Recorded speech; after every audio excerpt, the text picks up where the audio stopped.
patched up.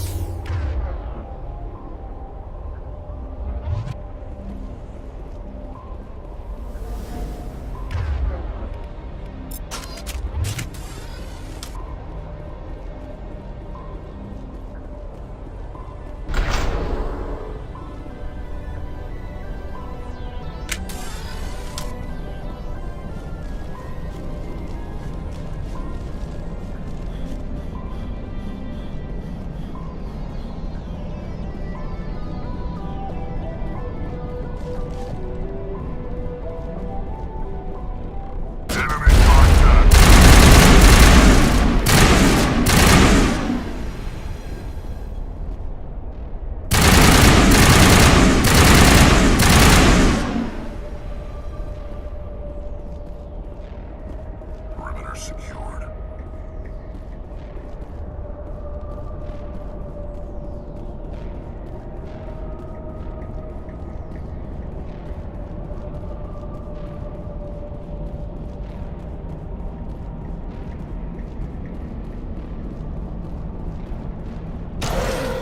It looks like this cavern formed around the ruin, after it was built.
Somebody help me! Please?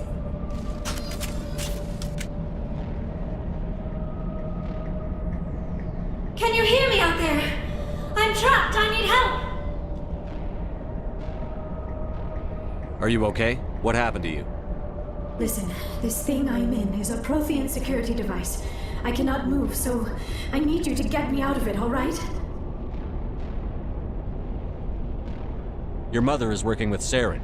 Whose side are you on? What? I am not on anybody's side. I may be Benezia's daughter, but I'm nothing like her.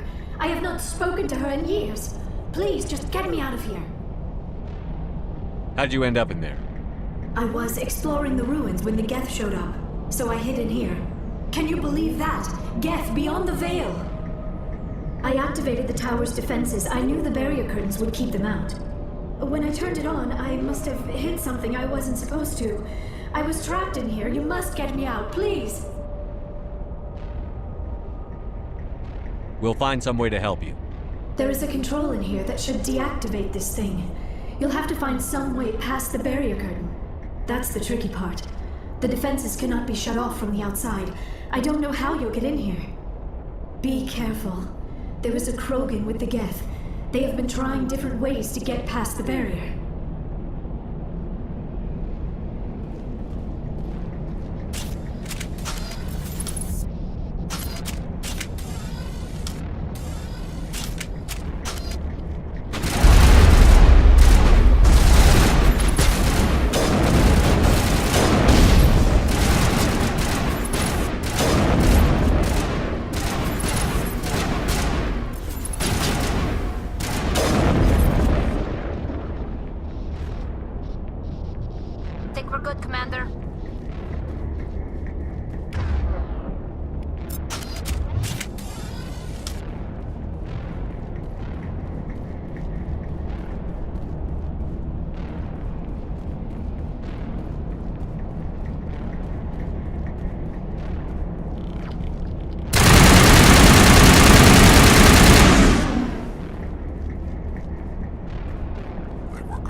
How did you get in here? I didn't think there was any way past the barrier. We have to get you out of here before more Geth arrive. Yes, you're right. I've seen enough of them to last a lifetime. That button should shut down my containment field.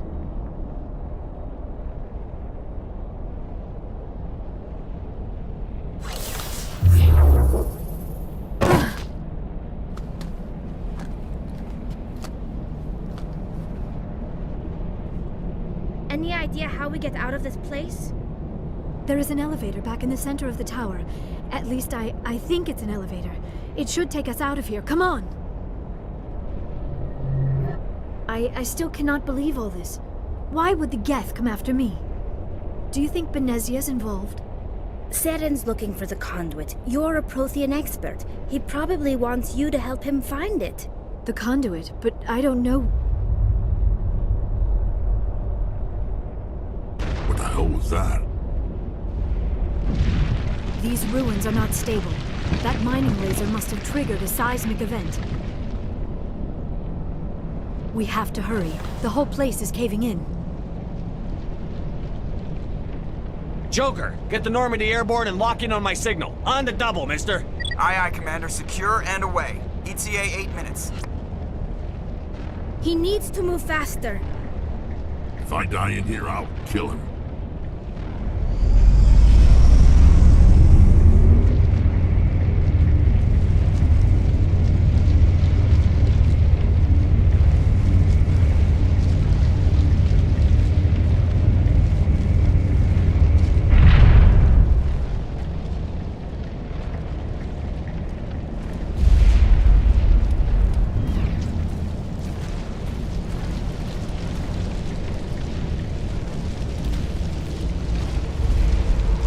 Surrender. Or don't. That would be more fun. In case you didn't notice, this place is falling apart. Exhilarating, isn't it? Thanks for getting rid of those energy fields for us. Hand the doctor over. Whatever it is you want, you are not getting it from me. She'll stay with us, thanks. Not an option. Saren wants her, and he always gets what he wants. Kill him. Spare the Asari if you can. If not, doesn't matter.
Too close, Commander. 10 more seconds we would have been swimming in molten sulfur. The Normandy isn't equipped to land in exploding volcanoes. They tend to fry our sensors and melt our hull. Just for future reference. We almost died out there and your pilot is making jokes? Joker pulled our asses out of there. I think he's earned the right to a few bad jokes. I see. It must be a human thing. I don't have a lot of experience dealing with your species, Commander. But I am grateful to you. You saved my life back there, and not just from the volcano. Those Geth would have killed me or dragged me off to Saren. What did Saren want with you? Do you know something about the conduit? Only that it was somehow connected to the Prothean extinction. That is my real area of expertise. I have spent the past 50 years trying to figure out what happened to them. How old are you exactly? I hate to admit it, but I am only 106. Damn! I hope I look that good when I'm your age. A century may seem like a long time to a short-lived species like yours. But among the Asari, I am barely considered more than a child. That is why my research has not received the attention it deserves. Because of my youth, other Asari scholars tend to dismiss my theories on what happened to the Protheans. I've got my own theory on why the Protheans disappeared. With all due respect, Commander, I have heard every theory out there. The problem is finding evidence to support them. The Protheans left remarkably little behind. It is almost as if someone did not want the mystery solved. It is like someone came along after the Protheans were gone and cleansed the galaxy of clues. But here is the incredible part. According to my findings, the Protheans were not the first galactic civilization to mysteriously vanish. This cycle began long before them. Where'd you come up with this theory? I thought there wasn't any evidence. I have been working on this for 50 years. I have tracked down every scrap and shred of evidence. Eventually, subtle patterns start to emerge, patterns that hint at the truth. It is difficult to explain to someone else. I cannot point to one specific thing to prove my case. It is more a feeling derived from a half-century of dedicated research. But I know I'm right, and eventually I will be able to prove it. There were other civilizations before the Protheans. This cycle has repeated itself many times over. If the Protheans weren't the first, then who was? I don't know. There is barely any evidence on the Protheans, even less on those who came before them. I cannot prove my theory, but I know I am right. The galaxy is built on a cycle of extinction. Each time a great civilization rises up, it is suddenly and violently cast down. Only ruins survive. The Protheans rose up from a single world until their empire spanned the entire galaxy. Yet even they climbed to the top on the remains of those who came before. Their greatest achievements, the mass relays and the Citadel, are based on the technology of those who came before them. And then, like all the other forgotten civilizations throughout galactic history, the Protheans disappeared. I have dedicated my life to figuring out why. They were wiped out by a race of sentient machines. The Reapers. The Reapers? But I have never heard of. How do you know this? What evidence do you have? There was a damaged Prothean beacon on Eden Prime. It burned a vision into my brain. I'm still trying to sort out what it all means. Visions. Yes, that makes sense. The beacons were designed to transmit information directly into the mind of the user. Finding one that still works is extremely rare. No wonder the Geth attacked Eden Prime. The chance to acquire a working beacon, even a badly damaged one, is worth almost any risk. But the beacons were only programmed to interact with Prothean physiology. Whatever information you received would have been confused, unclear. I am amazed you were able to make sense of it at all. A lesser mind would have been utterly destroyed by the process. You must be remarkably strong-willed, Commander. Okay, this isn't helping us find Saren or the conduit. Of course, you are right. I am sorry, my scientific curiosity got the better of me. Unfortunately, I do not have any information that could help you find the conduit, or Saren. I don't know why Saren wanted you out of the picture, but I think we'll be a lot better off if we bring you along. Thank you, Commander.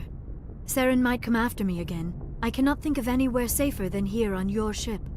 And my knowledge of the Protheans might be useful later on. And her biotics will come in handy when the fighting starts. Good to have you on the team, Liara. Thank you, Commander. I am very grateful. Oh, I am afraid I am feeling a bit lightheaded. When was the last time you ate? Or slept? Dr. Chakwa should take a look at you. It is probably just mental exhaustion, coupled with the shock of discovering the Prothean's true fate. I need some time to process all this. Still, it could not hurt to be examined by a medical professional. It will give me the chance to think things over. Are we finished here, Commander? We can talk again after you've seen the doctor. The rest of you, dismissed. Mission reports are filed, Commander. You want me to patch you through to the Council? Patch him through, Joker. Setting up the link now, Commander. We've received your report, Commander. I understand Dr. Tassoni is on the Normandy. I assume you're taking the necessary security precautions. Liara's on our side. The Geth were trying to kill her. Benezia would never allow Saren to kill her daughter. Maybe she doesn't know. Or maybe we don't know her. We never expected she could become a traitor. At least the mission was a success. Apart from the utter destruction of a major Prothean ruin. Was that really necessary, Shepard? The Geth were crawling all over those ruins. We were lucky to make it out alive. Of course, Commander. The mission must always take priority. Good luck, Commander. Remember, we are all counting on you.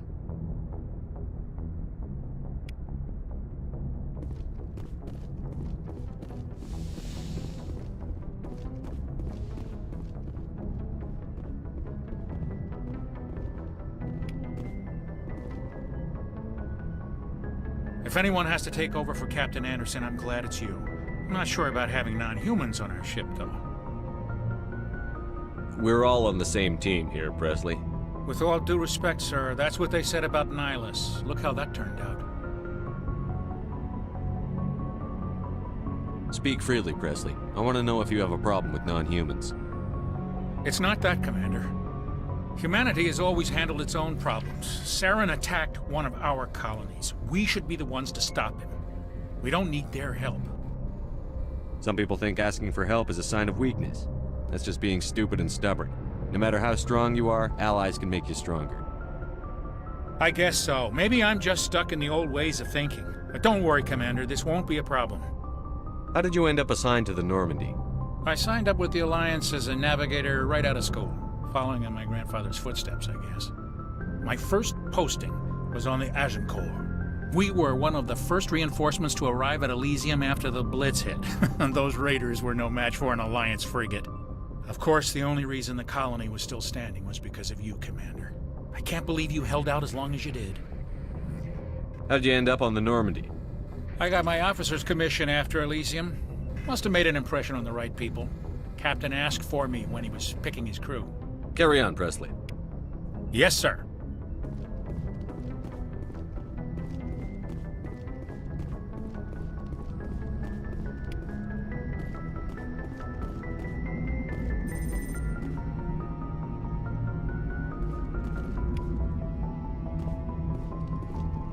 I prefer gold to silver, you know, for my medal. I figured you'd recommend me for one since I, pulled your boots out of the fire. If we present you with a medal, you'll end up sitting on stage listening to politicians make speeches for a couple of hours. Fun, fun. That's a good point. They'd probably make me shave, too. I spent the last 7 weeks working on this baby. No medal's worth that. So, Commander, why don't you tell me why you're really here? How's the Normandy performing? Is she everything they said she'd be? She's the best ship in the fleet. If you've got a pilot who knows how to handle her. Balance isn't what you'd expect. Takes a while to get used to that oversized drive core we got stuffed in the back, and her power can sneak up on you if you're not careful. The Normandy's probably too much ship for your average Alliance pilot, Commander. Lucky for you, I'm anything but average. I like to know my crew. Mind if I ask you a few questions? I can see where this is going. You did a background check on me, didn't you?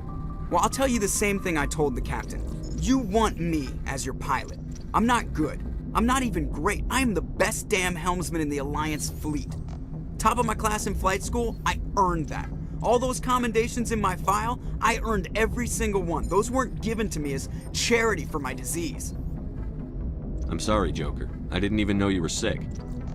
You mean you didn't know? Oh, crap. Okay, I've got Vrolik syndrome, brittle bone disease. The bones in my legs never develop properly. They're basically hollow, too much force and they'll shatter. Even with crutches and my leg braces, it's hard to get around. One wrong step and crack! It's very dramatic. But I've learned to manage my condition, Commander. Put the Normandy in my hands and I'll make her dance for you. Just don't ask me to get up and dance unless, you like the sound of snapping shin bones. Why does everyone call you Joker? It's a lot shorter than saying Alliance Flight Lieutenant Jeff Moreau. Plus, I love to make little children laugh. I was just thinking how much you remind me of Santa Claus. Look, I didn't pick the name. One of the instructors in flight school used to bug me about never smiling. She started calling me Joker, and it stuck. Why didn't you ever smile? Hey, I worked my ass off in flight school, Commander. The world's not gonna hand you anything if you go around grinning like an idiot. By the end of the year, I was the best pilot in the academy, even better than the instructors, and everybody knew it. They'd all got their asses kicked by the sickly kid with the creaky little legs. One guess who was smiling at graduation? I have to go. All right, see ya.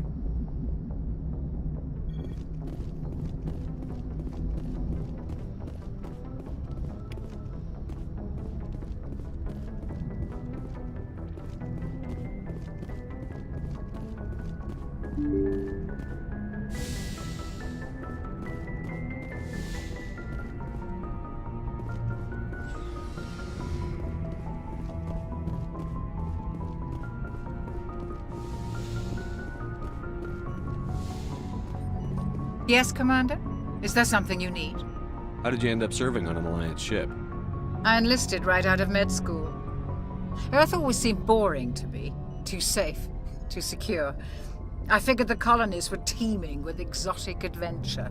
I wanted to travel the stars, tending the wounds of tough soldiers with piercing eyes and sensitive souls.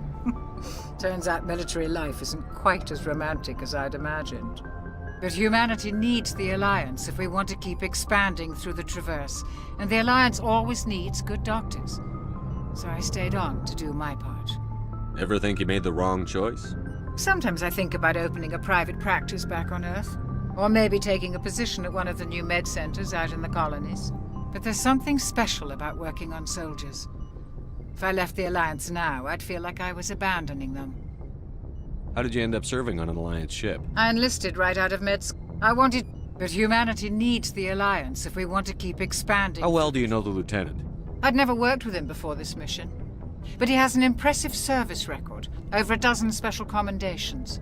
Tends to keep to himself, though. Maybe because of the headaches. It's not easy being an L2. What does that have to do with it? Well, most biotics now use the L3 implants. Lieutenant Alenko was wired with the old L2 configuration. Sometimes there are complications. What kind of complications? Severe mental disabilities, insanity, crippling physical pain. There's a long list of horrific side effects. Caden's lucky. He just gets migraines. I should go. Goodbye, Commander.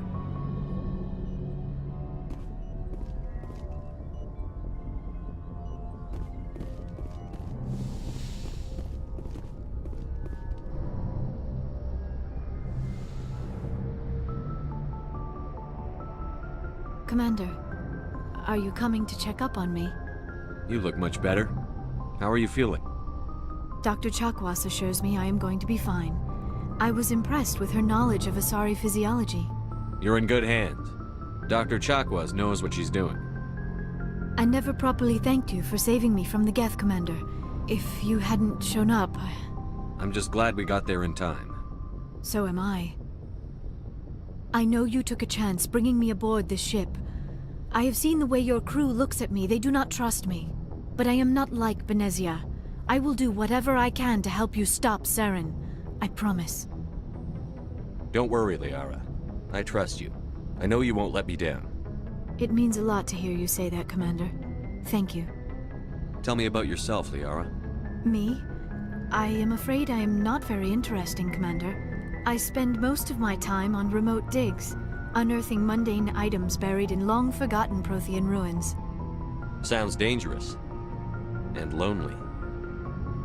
Sometimes I would run afoul of indigenous life forms or stumble across a small band of mercenaries or privateers, but I was always careful. Until the Geth followed me to Artemis Tau, I never found myself in any situation my biotics could not handle. As for the solitude, well, that is one aspect that most appealed to me. Sometimes I just need to get away from other people. You don't like other people? I suppose it comes from being a matriarch's daughter. People expected me to follow in Benezia's footsteps. They wanted me to become a leader of our people.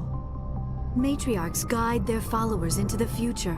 They seek the truth of what is yet to come. Maybe that's why I became so interested in the secrets of the past. It sounds so foolish when I say it out loud. It sounds like I became an archaeologist simply to spite Benezia. All children rebel against their parents. It's a natural part of growing up. Aha, you share the wisdom of the matriarch, Shepard. That is exactly what Benezia said when I told her of my decision. But there was more to it than that. I felt drawn to the past. The Protheans were these wondrous, mysterious figures. I wanted to know everything about them. That is why I find you so fascinating. You were marked by the beacon on Eden Prime. You were touched by working Prothean technology. Sounds like you want to dissect me in a lab somewhere. What? No, I did not mean to insinuate. I never meant to offend you, Shepard. I only meant that you would be an interesting specimen for an in-depth study. No, that's even worse. Calm down, Liara. I was only joking. Joking?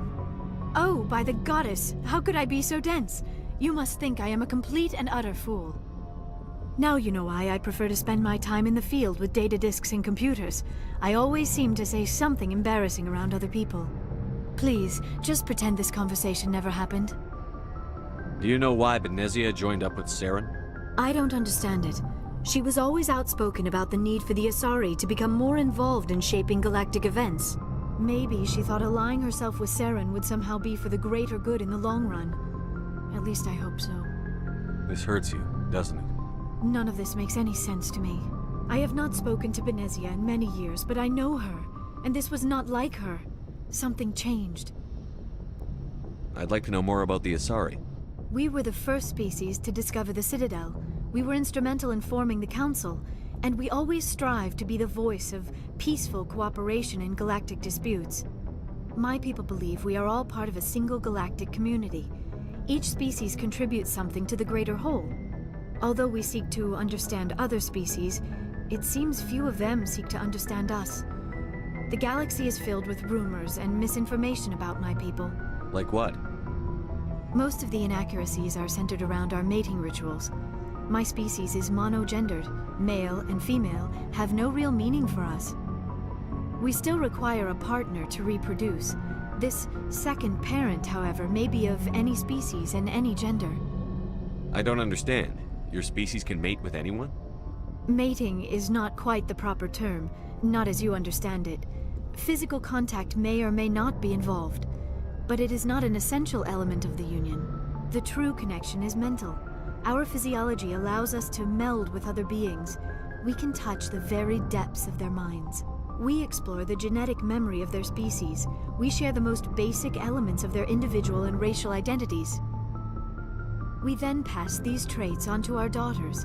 It is how we learn to grow as a species and how we develop a greater understanding of other races. What happens to your partner after the union? Every relationship is different.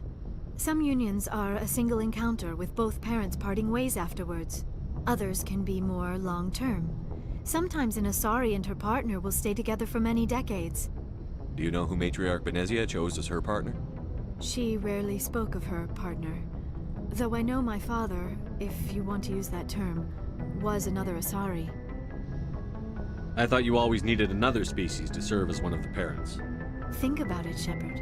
If we were not able to mate with our own species, we would have died out long before we ever mastered spaceflight and left our homeworld. Union with our own kind is no longer common, not for the purposes of reproduction. Most Asari believe it weakens our species. Asari daughters inherit racial traits from the father species. If both parents are Asari, then nothing has been gained, or so conventional wisdom would hold. I am what is sometimes called a pureblood. Though no Asari would ever be cruel enough to say the word to my face, it is a great insult among my people. It is possible Benezia's partner was embarrassed by their union. She may have been too ashamed to publicly acknowledge me as her offspring. Maybe she wanted to meet you, but couldn't.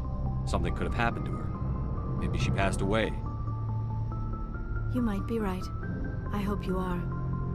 But I have no way to know for sure. Benezia never spoke of her partner. Whatever happened, it caused her too much pain to dwell on it. She raised me by herself, though that is not uncommon. Many Asari raise their children alone, particularly if the father species is short-lived. Often the partner will pass on long before the child reaches maturity.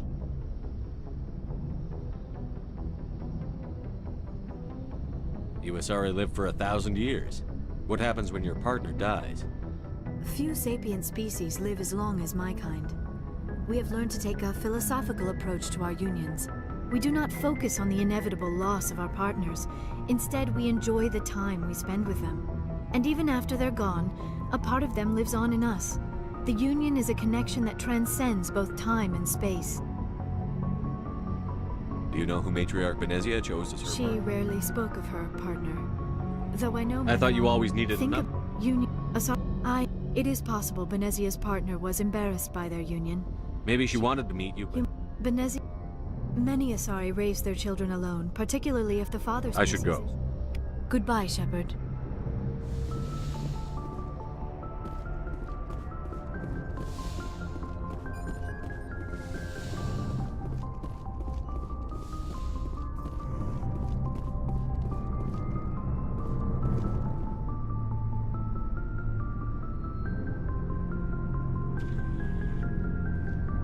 Anything you need, Commander? Just trying to get a sense of where the crew's at. Thoughts? Is this an official evaluation, Commander? Or off the record? Alenko, when it's just you and me, you can consider it off the record. That's a generous attitude. Okay. I think there's something wrong with all this. This Saren is looking for records on some kind of galactic extinction, but we can't get backup from the Council? Sorry, Commander. There's writing on the wall here, but someone isn't reading it. The Council doesn't want to believe anything's wrong. I'd call it human nature, but... I hear you. It just seems like a group that's been around as long as the Council should see this coming. Sorry if I got too informal. Protocol wasn't a big focus back in Bot. Tell me about it. Biotic acclimation and temperance didn't last past the airlock. To the kids they hauled in, it was brain camp. Sorry, hauled in is unkind. We were encouraged to commit to an evaluation of our abilities so an understanding of biotics could be compiled. There are worse results of accidental exposure to element 0 in the womb. Beats the brain tumors some kids grew up with. Is there some question about how you were exposed? My mother was downwind of a transport crash. It was before there were human biotics, a little after the discovery of the Martian ruins. It only gets iffy around 63 when Kinetics was running out of first-gen subjects. Until then, they'd relied on accidentals. A bunch of guys in suits show up at your door after school, and next thing you know, you're out on Jump Zero. Jump Zero is Gagarin Station, right? What's it like? Yeah, that's the official name. Biggest and farthest facility we had for decades. Right on the termination shock, the outer edge of the solar system. It's where they did all the Goose Chase FTL research before we caught on to using mass effect fields. It was a sterile research platform when I was there. There were other kids in the same boat, right? At least you weren't alone out there. That's true. We did have a little circle that'd get together every night before lights out. We didn't have much to do, though. It was a research platform then, and Kinetics kept Jump Zero off the extranet to prevent leaks. Then you must have had plenty of time to get to know each other. Yeah, we'd sit around and bull every night after dinner, play cards or network games. There was this girl named Rana, who had a little circle grow up around her. She was from Turkey, her family was very rich, but she was smart and charming as hell. Beautiful, but not stuck up about it. I think you'd have liked her. Sounds like she was special to you. She was. Maybe she felt the same. But things never felt together. Training, you know. You know of any intentional exposures for certain? No one knows. Doesn't mean they didn't happen. As big as the exposures were, it was hard to track down accidentals. It was different then. No one knew the potential, so there wasn't a lot of regulation. Anything Kinetics did was gold. I'm not saying they intentionally detonated drives over our outposts, but in retrospect, they were damn quick on the scene. Jump Zero is a long way from home. What was it like? The grand gateway to humanity looks a lot better in the vids. But that's my own baggage, Commander. No bearing on this. Alenko, there's no regulation that says you can't be friends with your commander. I appreciate that, Commander. I just don't want you to think that I'm a whiner. Besides, I've got my past squared away.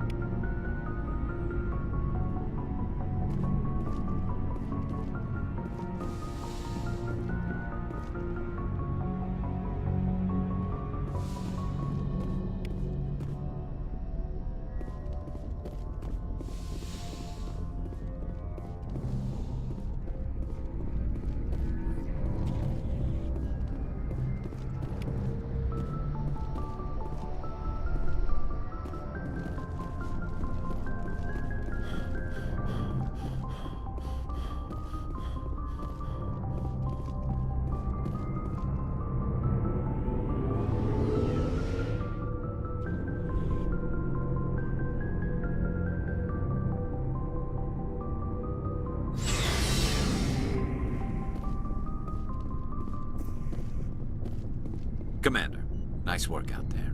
I knew working with a Spectre would be better than life at CSEC. Have you worked with a Spectre before? Well, no, but I know what they're like. Spectres make their own rules. You're free to handle things your way. At CSEC, you're buried by rules. The damn bureaucrats are always on your back. For the most part, the rules are there for a reason. Maybe. But sometimes it feels like the rules are only there to stop me from doing my work. If I'm trying to take down a suspect, it shouldn't matter how I do it, as long as I do it. But CSEC wants it done their way. Protocol and procedure come first. That's why I left. So you just quit because you didn't like the way they do things? There's more to it than that. It didn't start out bad, but as I rose in ranks, I got saddled with more and more red tape. CSEC's handling of Saren was typical. I just couldn't take it anymore. I hate leaving. I hope you made the right choice. I'd hate for you to regret it later. Well, that's sort of why I teamed up with you. It's a chance for me to get off the Citadel, see how things are done outside CSEC. Either way, I plan to make the most of this. And without CSEC headquarters looking over my shoulder, well, maybe I can get the job done my way for a change. If getting the job done means endangering innocent people, then no. We get the job done right, not fast.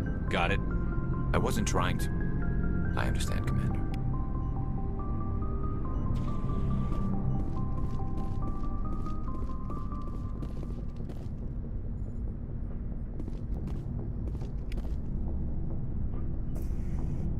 Commander, you have a minute to talk? I keep an open door policy. If you have any concerns, lay them on me. All right. I know things are different aboard the Normandy, but I'm concerned about the aliens, Vicarian and Rex. With all due respect, Commander, should they have full access to the ship? They may not serve the Alliance, Chief, but they're allies. At least as far as Saren goes. This is the most advanced ship in the Alliance Navy. I don't think we should give them free rein to poke around the vital systems. Engines, sensors, weapons. You don't trust the Alliance's allies? I'm not sure I'd call the Council races allies. We, humanity, have to learn to rely on ourselves. Standing up for ourselves doesn't mean standing alone. I don't think we should turn down allies. I just think we shouldn't bet everything on them staying allies. As noble as the Council members seem now, if their backs are against the wall, they'll abandon us. You've got a pessimistic view of the universe, Williams. A pessimist is what an optimist calls a realist. Look, if you're fighting a bear and the only way for you to survive is to sick your dog on it and run, you'll do it. As much as you love your dog, it isn't human. It's not racism, not really. Members of their species will always be more important to them than humans are. These seem like deeply held beliefs, Williams. What made you think this way? My family's defended the Alliance since it was founded. My father, grandfather, great-grandmother, they all picked up a rifle and swore the oath of service. I guess we just tend to think of Earth's interests as our own. It doesn't sound like you've worked with aliens before. No, sir. Mainly I've been groundside, part of the surface garrison forces. I did get a rotation at a space station for training. Every Marine a rifleman, every rifleman ZG certified. That's odd. Your record is spotless and your technical scores are exemplary. You should be serving with the fleet. Anyway, that's why I haven't served with many aliens, Commander. I come from a military family too. My parents were both Navy. Anybody in your family we might know? Couldn't say, Commander. We probably have a lot in common. You join up to carry on the tradition? No. The future of humanity is out here. There's so much we haven't seen yet. Yeah. I still remember my first field exercise on Titan. When we hit mud, the reality hit me. I'm the first person who ever stood here. Then my drill instructor kicked me in the ass. I went face first into the muck. He spent the next 5 minutes chewing me out for gold breaking. Don't tell me you had Gunny Ellison. He's the only one I know who uses that word to describe shirking duty. Oh lord, you went to the Makapog boot camp too? Yeah, Gunny Ellison's still reaming out recruits down there, kicking ass and using words like inveigle and pusillanimous.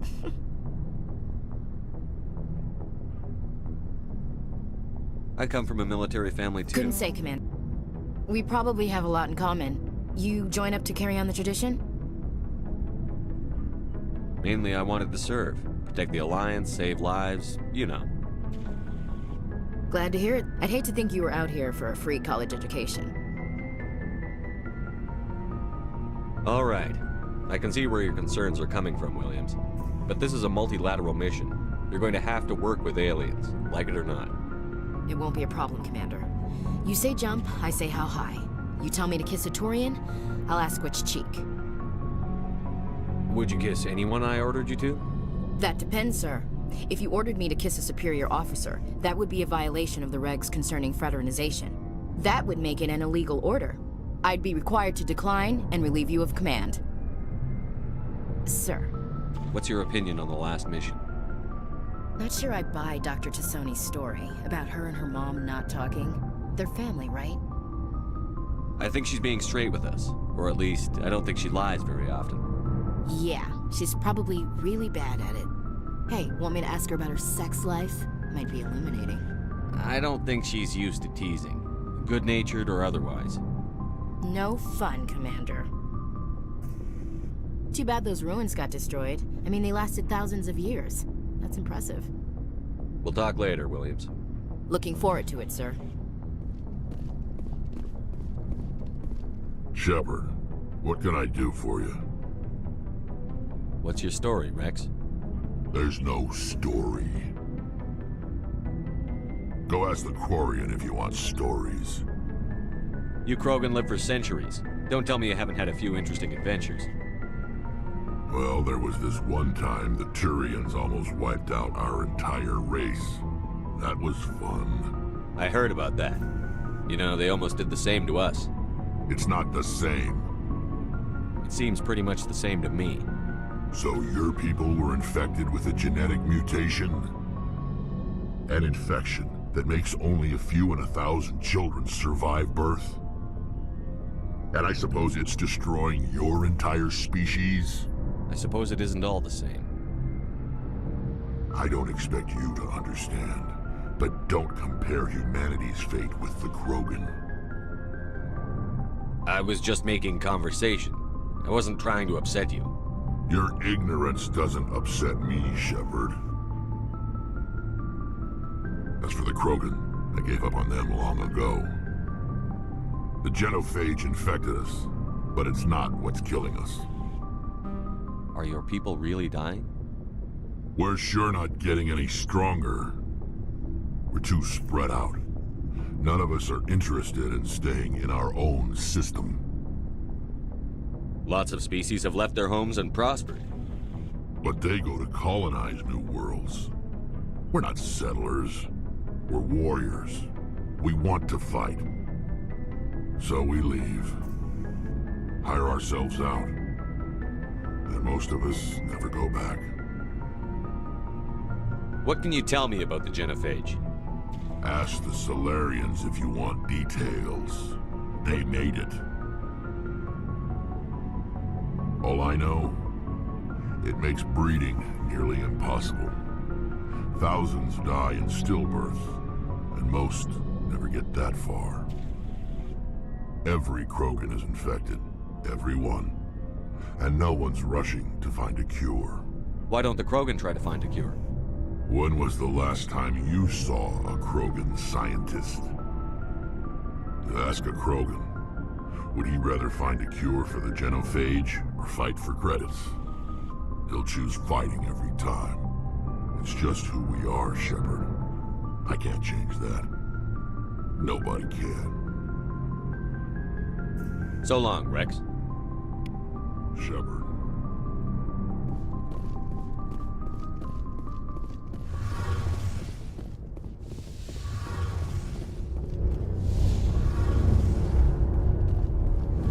Your ship's amazing, Shepard. I've never seen a drive core like this before. I can't believe you were able to fit it into a ship this small. I'm starting to understand why you humans have been so successful. I had no idea Alliance vessels were so advanced. The Normandy's a prototype. Cutting-edge technology. A month ago, I was patching a makeshift fuel line into a converted tug ship in the flotilla. Now, I'm sitting on board one of the most advanced vessels in Citadel space. I have to thank you again for bringing me along. Traveling on a vessel like this is a dream come true for me. I had no idea you found ship technology so interesting. It comes with being a Quarian. The migrant fleet is the key to the survival of my people. Ships are our most valuable resource. But we don't have anything like this. We make do with cast-offs and second-hand equipment. We just try to keep them running for as long as we can. Some of the fleet's larger vessels date all the way back to our original flight from the Geth. I can't believe your fleet's still using ships that are 3 centuries old. They're constantly being repaired, modified, and refitted. They aren't pretty, but they work. Mostly. We've tried to make ourselves as independent as possible on the flotilla. Grow our own food, mine, and process our own fuel. But some things we just can't make on our own. A patch to maintain the hull integrity requires raw materials we just don't have. That's why our pilgrimages are so important. Tell me about your people. Our lives aren't easy. Resources are scarce, and we are constantly on the move. Everything we do must in some way contribute to the continuation of the migrant fleet. There are 17 million Quarians in the flotilla, and each of us relies on the others for survival. The bonds among my people are strong. Unfortunately, we have had to surrender many of the freedoms and civil liberties other species take for granted. What kind of freedoms? Well, it's illegal for parents to have more than one child. If our population grows too much, it would strain our resources to their breaking point. Of course, we also can't allow our numbers to become too few. If our population is in decline, the rule against single births is temporarily repealed.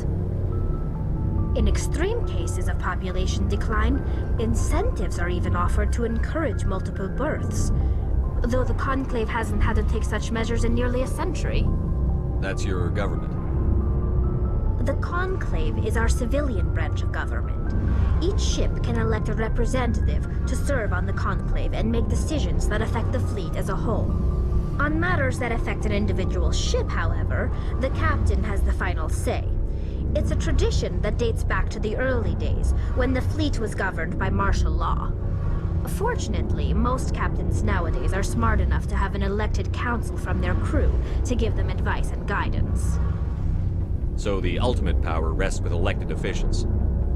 In practice, the Conclave and the respective council for each ship tend to set the rules that govern our daily lives. But in theory, we are still under military jurisdiction. The 5 top-ranking military officials in the fleet serve on the Admiralty Board. These 5 have the power to overrule any decision by the Conclave in case of emergency. To do so requires unanimous agreement among the Admiralty, and they can only do this once. After that, the entire board must resign their posts. It's a safeguard that served us well.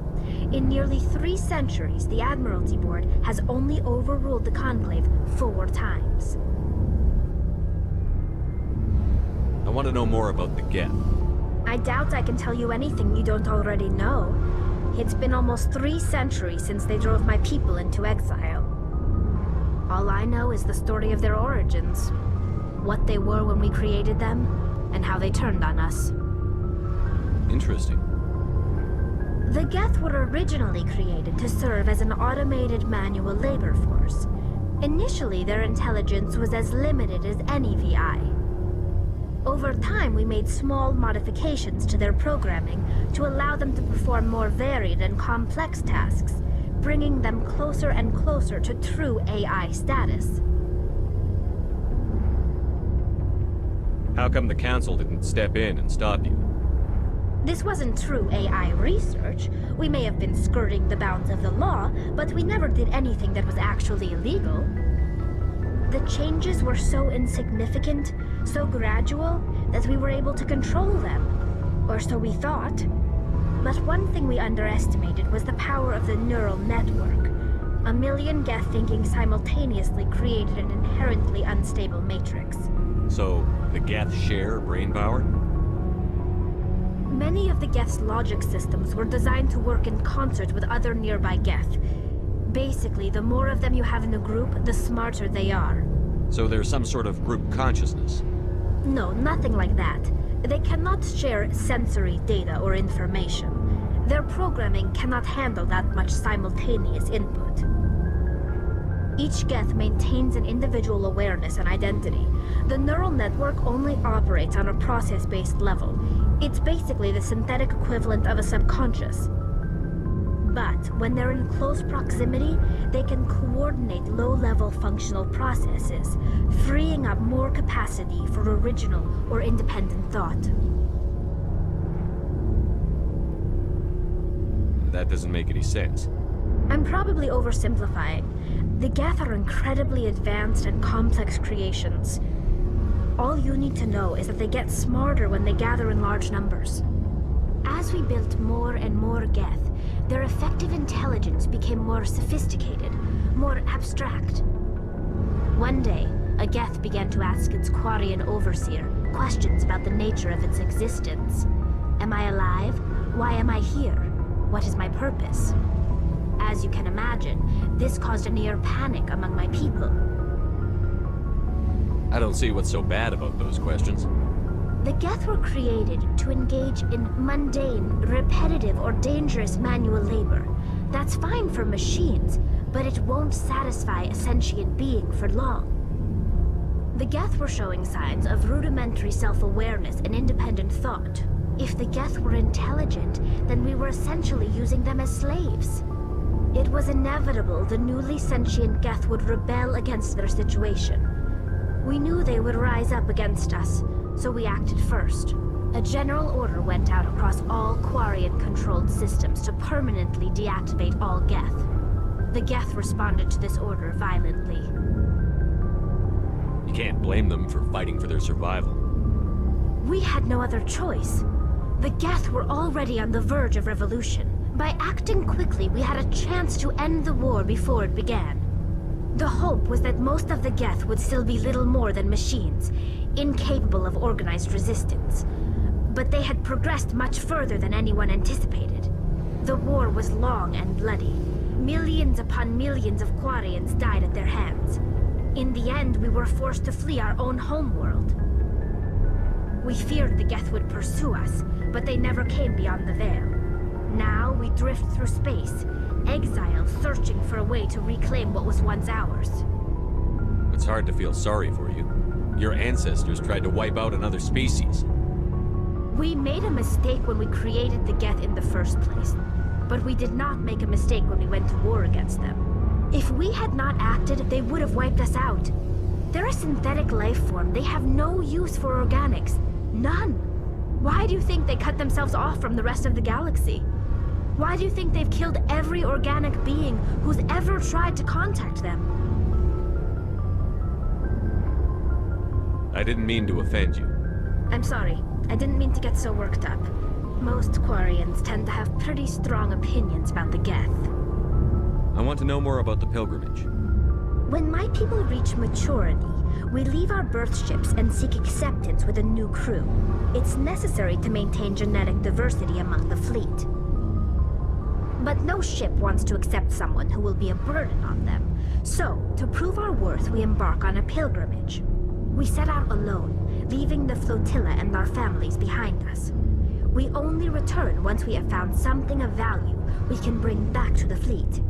This is presented as a gift to the captain of the respective ship we wish to join. If the gift is accepted, we are welcomed into the crew. Can a captain choose to reject the gift?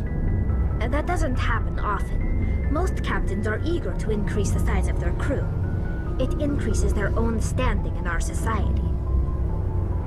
Even when the gift is not particularly valuable, the captain usually accepts it out of a sense of tradition. However, there is a stigma to presenting a substandard gift.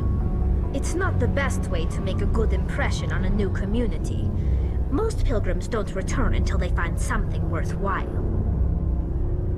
Can a captain choose to reject the gift? That doesn't happen often. It's not the best way to make a good impression on a new community.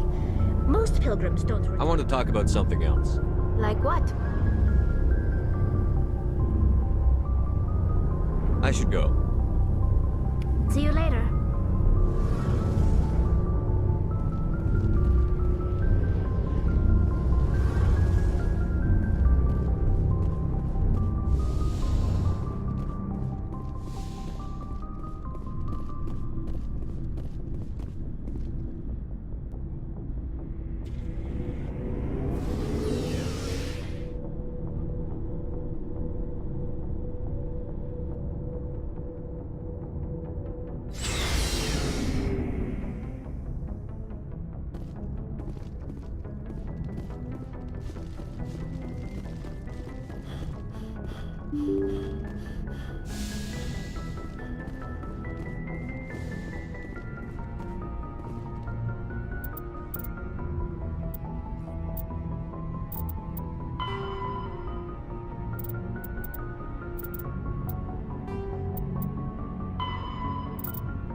Message coming in. Patching it through. Commander Shepard, my name is Nasana Dantius. I have a job for you. I can't say any more in an unsecured communication. If you're interested in hearing my offer, meet me on the Citadel so we can talk in person. I'll be waiting in the Diplomat's Lounge on the Presidium.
Equalizing interior pressure with exterior atmosphere.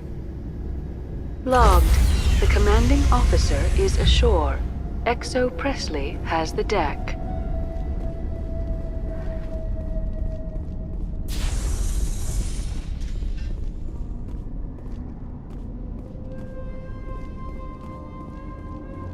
We saw your ship.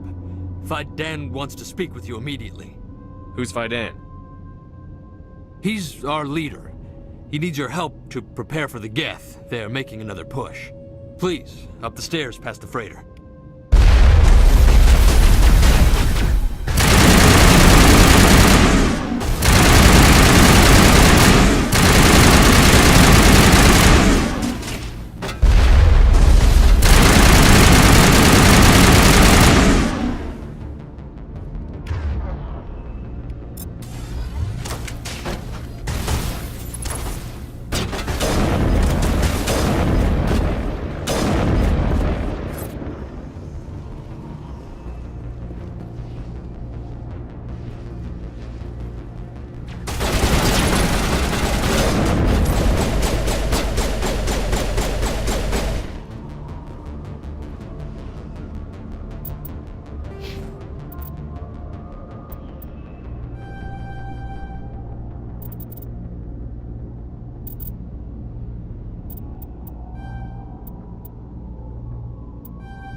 secure. Those Geth are bloody dangerous. Glad to see some soldiers. Get ready.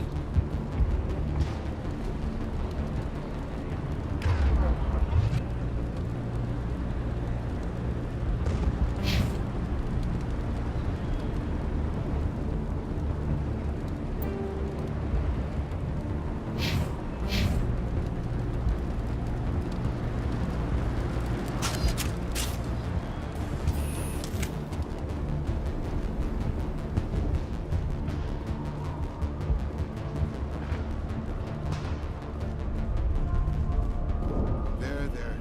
You'll get through this. Just relax. My headaches are getting better. I just have to stop thinking about it.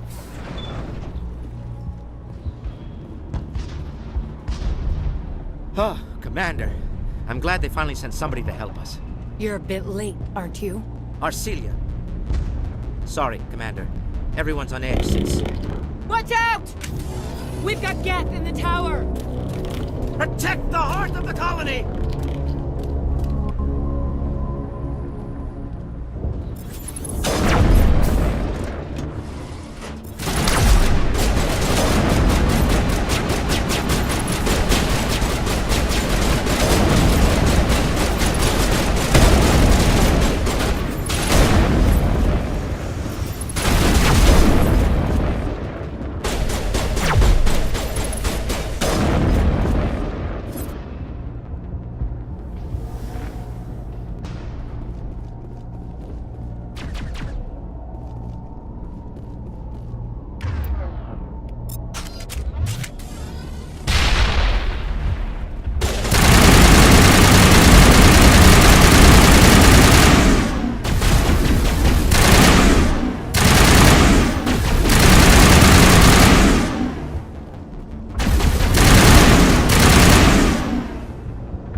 Protect the heart of the colony!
To wherever the Geth are bunkered?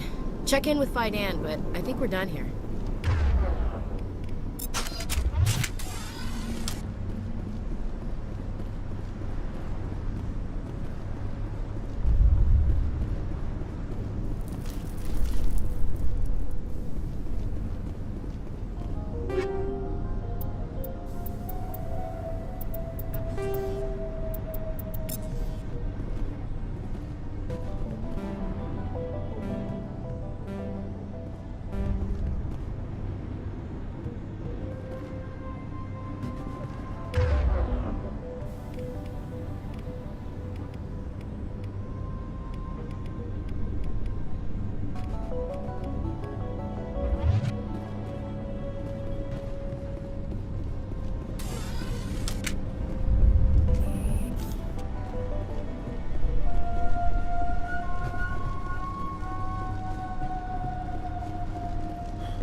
The tower's secure. Thanks to you, Commander. I'm just glad your colony is safe. I appreciate your concern and your efforts against the Geth. They may have been slowed, but they'll be back. They always come back. Help me find what the Geth are after, and you'll all get out of here alive. We don't know what they're after. They came, they attacked us, that's all we know. Their main base is at the ExoGeni headquarters. A good place to start looking if you want answers. What's ExoGeni? It's the company most of us worked for before the attacks. They fund this colony. The Skyway leads directly to ExoGeni headquarters. You can't miss it. Of course, there's an army of Geth between here and there. I didn't expect this would be easy. Then maybe I can get this colony operational again. What can you tell me about the defenses the Geth have set up? I don't have any details, but I'll wager it's a lot more fortified than the command post. They landed at least one Geth ship at ExoGeni, and I've seen large walking tanks on the Skyway. Expect a hard fight. What do you need done to get this place back on its feet? We need those Geth destroyed. Arcelia's right. There are still Geth in the tunnels. We also have more mundane problems like food, water, and power. I'm not sure where we stand on those matters. You should talk to the people overseeing them. Is there anything I can do to solve your water shortage? Maka Doyle has been assigned to that particular issue. If you have any insight to offer, please speak with her. Do you have information about Geth in the lower tunnels? Nothing new. They're in the tunnel somewhere, likely guarding a transmitter to coordinate attacks.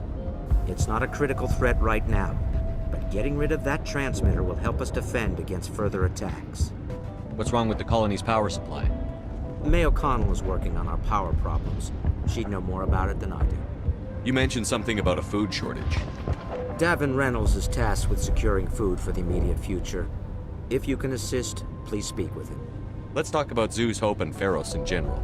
Of course, Commander. What do you need done to get this place back on its feet? We need those Geth destroyed. Arcelia's right. There are still Geth in the tunnels. I'm not sure where we stand on those matters. You should talk to the people overseeing them. Let's talk about Zeus, Of Hope, course, and... Commander. Tell me about your colony. Life is hard and often brutal, even without our current problems. Colonial Affairs back on Earth told us we'd be beneath the notice of any raiders. I guess they weren't counting on the Geth. But, despite everything, there's something tranquil about this place, unlike anything I've experienced before.